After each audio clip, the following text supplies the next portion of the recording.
In diesem PIXLR-Schnipsel-Tutorial lernen wir, wie man Bilder in Pixlr X öffnet.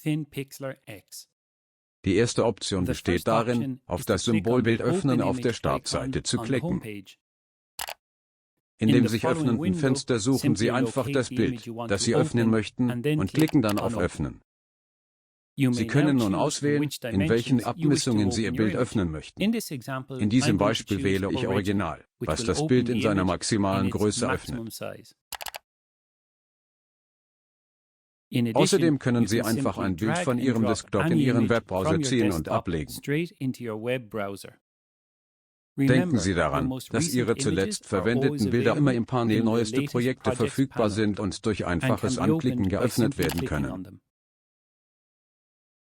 Schließlich können Sie immer wählen, einfach ein neues Dokument zu erstellen. Pixlr X bietet Ihnen gängige Foto-, Social Media-, Web-, Druck- und Videoformate.